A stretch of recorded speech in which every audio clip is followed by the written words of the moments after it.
Welcome, curious minds, to the deep dive. Today, we're taking a plunge, a really chilling one actually, into just one source. This narrative called The Old Photograph, A Family's Nightmare Uncovered. It's a story that kind of asks you to look again at the seemingly ordinary things around you. Maybe they're not so inanimate after all. That's right. Our task today really is to explore how this one single, sepia-toned picture doesn't just hold a bit of history. It actively demands that history be revealed. It unravels generations of secrets and, well, in this case, a really profound injustice. It's a gripping tale, truly. Discovery and reckoning. So, get ready, because this deep dive, it's a chilling reminder that some images, well, they refuse to just stay frozen in time. Let's start with the family, the Harlans. You've got Tom, he's an architect. Elena, she's a school teacher, big history enthusiast. And their kids, Mia, who's 12, and Jake, he's 8. They've just moved into this old Victorian place in Willow Creek, upstate New York. A real fixer-upper, built way back in the late 1800s. You know the type. Oh yeah, the classic setup. Old house, lots of character, maybe a few hidden corners. And Elena, with her passion for history, she's naturally drawn to exploring, especially the attic. It's almost inevitable, isn't it? That's where the secrets often wait. Totally. So one rainy Saturday, up they go. Dust, cobwebs, the whole 9 yards. And Mia, you know how kids are. She finds this old trunk. It's labeled Estate of E. Whitaker, 1923. See, that label right there, E. Whitaker, 1923. It's subtle, but it's the first real breadcrumb. Grounds the story, gives us a name, it hints something's waiting. Inside, among other things like letters and silverware, there's a stack of antique photos. Elena picks one up. Sepia-toned, dated July 15th, 1918.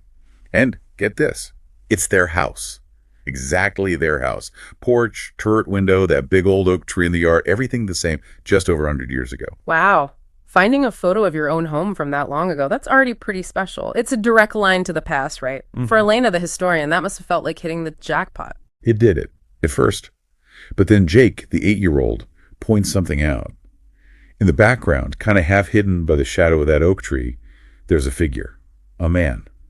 Tall, kind of gaunt-looking, long coat, wide-brimmed hat, hiding his face. And the description... It says his posture was unnatural, almost predatory. Like he was leaning in, staring, but you couldn't see his face. Yeah, that's instantly unsettling. The hidden face, the weird posture, it lets your imagination run wild, usually to the worst places. It's not a jump scare. It's that slow burn kind of dread. Very effective. You felt it right away. Tom, the architect, he tries to brush it off. Weird artifacts, typical old photo stuff. But Elena, her historian senses are tingling. She calls it eerie. Asks, why is he staring like that? And Mia, the 12-year-old, she's really freaked out. Can't sleep that night. She keeps imagining eyes glowing beneath that hat. So yeah, definitely not just a quaint discovery anymore. Right. The mood shifts immediately. It goes from historical curiosity to, well, something genuinely disturbing for the family, especially Mia. That image has already breached their comfort zone. They try to put it aside, put the photo away, but you know how it is. It lingers. And Elena, she can't let it go. She decides to use her skills, heads to the local library to research the house. And this is where it really kicks off. Elena's research turns this creepy feeling into an actual investigation. She's not just finding things in the house anymore, she's actively seeking the story of the house. What she finds is pretty significant. The house belonged to the Whitaker family for generations.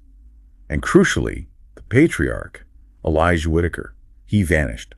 Without a trace, in 1918. 1918, the same year as the photo. Exactly, and around the same month, July. You're really close. Okay, so that connection is, wow, that's not just a coincidence anymore. It immediately makes you think the figure has to be connected to Elijah's disappearance. The creepy photo suddenly looks like a piece of evidence. For sure. And the local rumors about Elijah, they were all over the place. Some said he went mad with grief after losing his wife and child to the Spanish flu. But others whispered darker things. A curse, hidden crimes, Elena starts putting 2 and 2 together. Could that figure be Elijah? The timing fits perfectly. And that historical context just fuels the unease they're already feeling. The local lore, the disappearance, the photo, it all starts to weave together into something genuinely ominous. It's not just their problem anymore, it's the house's history bleeding into their present. And that unease, it starts to spread through the family like a chill. Jake starts having nightmares, a shadow man watching him from the yard. Mia keeps drawing the figure, but her drawings get weirder, exaggerating its features like elongated limbs and faceless gaze. Even Tom, Mr. Rational, sees something. Power flickers one night. and he swears he saw a silhouette outside the window. Just for a second. You see how it's escalating, from looking at an object to the object seemingly affecting their thoughts, their dreams, even their peripheral vision.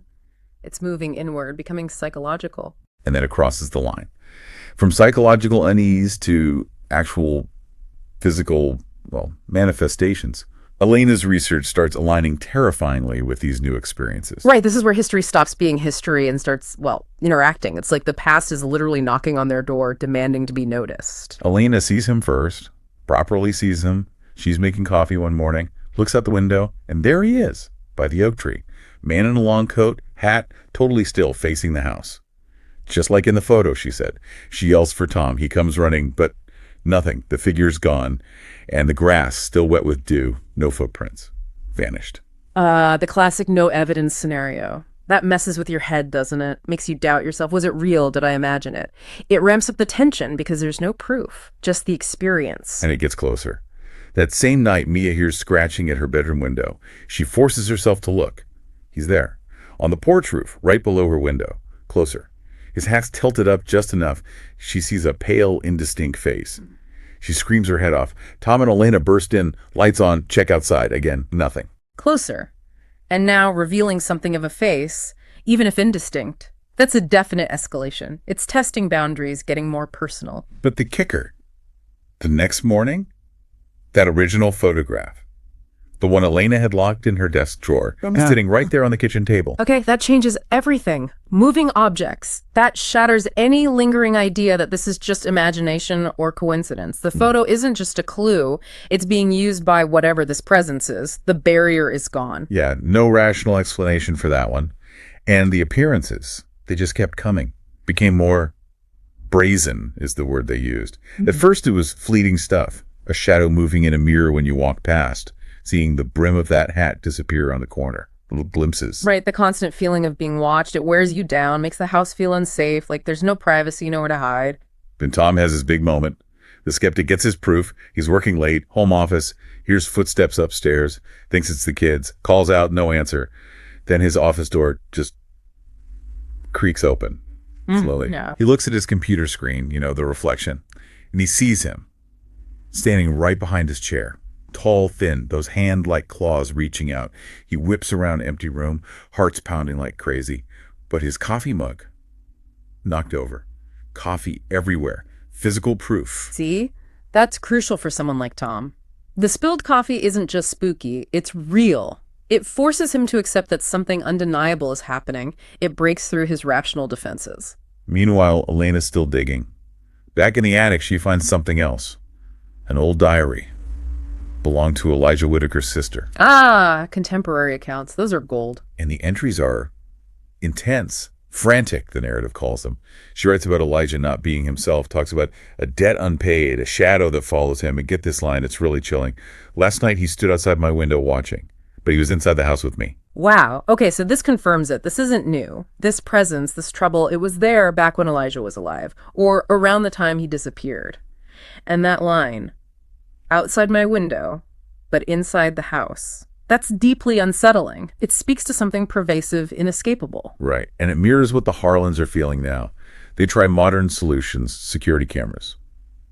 But the footage, just static glitches right where the figure should be.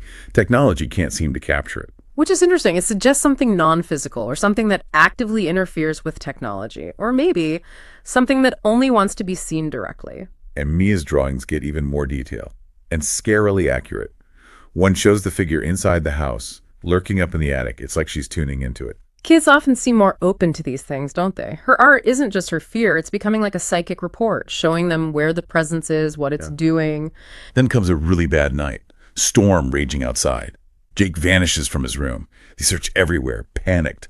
Find him huddled in the backyard, drenched, pointing at the oak tree, absolutely terrified. He just keeps saying, he was there. He whispered my name. Whispered his name. Okay, that's direct interaction now, targeting the chat. That's a serious escalation. And the oak tree again. It keeps coming back to that tree. Tom goes to check the spot Jake was pointing at. And under the tree, just below the surface, his hand hit something hard. A small tin box. Under the tree, where the figure was first seen in the photo, where Elena saw him, where Jake saw him. Okay, this has to be significant. Oh, it is. Inside the box. Yeah. more photos of the house, taken over decades.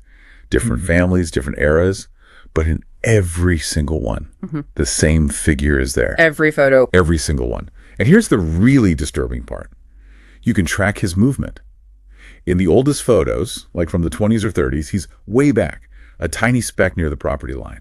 Then, photo by photo, decade by decade, he gets closer. A 50s snapshot, he's halfway across the lawn. A Polaroid from the 80s, he's standing right there on the porch steps. Oh, that is genuinely terrifying. That's not just a haunting, that's a patient, systematic encroachment over nearly a century. It's like he's been documenting his own slow approach, waiting. Waiting for what, though? It implies this isn't random. It's targeted maybe towards the house itself or anyone who lives there long enough to notice. And it connects directly back to that diary entry. Yeah. A debt unpaid. Exactly. That phrase hangs over everything. What debt could be so powerful it fuels this kind of decades-long manifestation? It implies a deep, unresolved injustice, something that refuses to be forgotten. And then the final confrontation. Power goes out again during another storm. Pitch black. Elena feels it first. An icy cold breath on the back of her neck. Then a whisper right in her ear. Raspy. Leave. Direct command.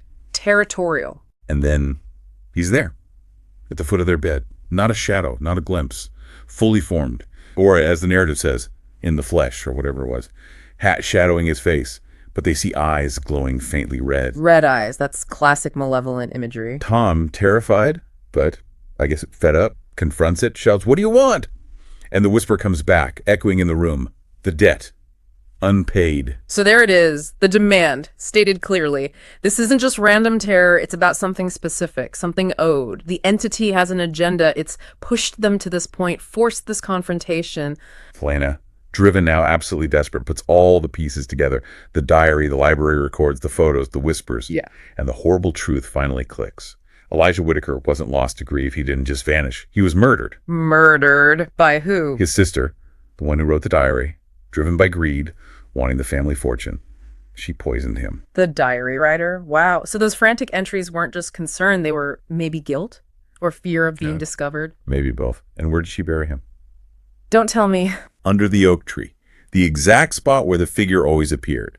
Where they found the tin box. Oh my God. So the figure, it was Elijah's spirit all along. Yes. Trapped there. Bound by rage, the story says. Lingering. Not to harm necessarily, but to warn. To demand justice. He appeared in the photos, getting closer maybe as each family got closer to the truth. Or maybe just drawing attention to his resting place, trying to guide someone to uncover the crime. That completely recontextualizes everything. The predatory stance, the fear. It wasn't malice towards them. It was the anguish and rage of his murder, demanding resolution. The debt unpaid was the crime against him, the theft of his life and fortune, and the lack of justice. That's an incredible shift, isn't it? From terrifying specter to victim demanding justice. So the Harlans knew what they had to do. That night, rain pouring down, they grabbed shovels, they start digging under the oak. They actually did it themselves. They had to. 3 feet down, the shovel hits wood. A decayed wooden box. The coffin. Inside, skeletal remains. And a locket with Elijah's picture still inside. And the final piece. A folded piece of paper. A confession note. From the sister, hidden with him all this time. The confession. Unbelievable. Proof positive. After a century. Justice delivered, quite literally, from the grave by the victim himself. And as they lift the box out of the ground, this huge gust of wind just howls through the yard.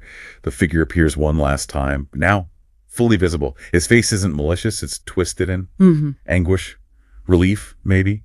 He just rasps out one word, justice. And then he dissolves. Gone. For good. Wow. The release for him, for the house, even for the family who became the instruments of that justice, his purpose was finally fulfilled. The debt was paid, in a way. Exactly. They called the police, of course. The remains were identified. The sister's crime, a century old, finally came out in the local papers. Justice, served cold, but served. And the Harlans. They moved out, understandably. Who could blame them? But they kept one thing. That original photograph. And the figure. Gone. Completely vanished from the image. The photo was clear. He was finally at peace. That's the perfect ending, isn't it? The artifact itself is healed, reflecting the resolution of the history it was tied to. Closure, captured on film. Or, rather, removed from it. What a story, huh? From a dusty attic find to unearthing a murder and delivering justice across generations. It really shows how the past isn't always past. It can be right here, under our feet, embedded in the things we inherit. Absolutely. This deep dive really underscores that things like old photos, they aren't just passive objects. Sometimes they hold active truths, unresolved energies, you might say, demanding attention, demanding resolution, refusing to let history lie. It really makes you wonder, doesn't it? What stories are locked away in your family's old photos or forgotten boxes? What unpaid debts might be lingering, just waiting for someone to notice? And perhaps the most chilling thought is that history doesn't always fade quietly. Sometimes it waits to be seen, waits to be acknowledged, and sometimes, as we saw here, it waits to be avenged. The Harlans didn't just find a ghost, they answered a call for justice that spanned a century. A powerful reminder. Until next time, keep digging, keep questioning those family stories, and maybe take a second look at that old tree in your yard. You never know.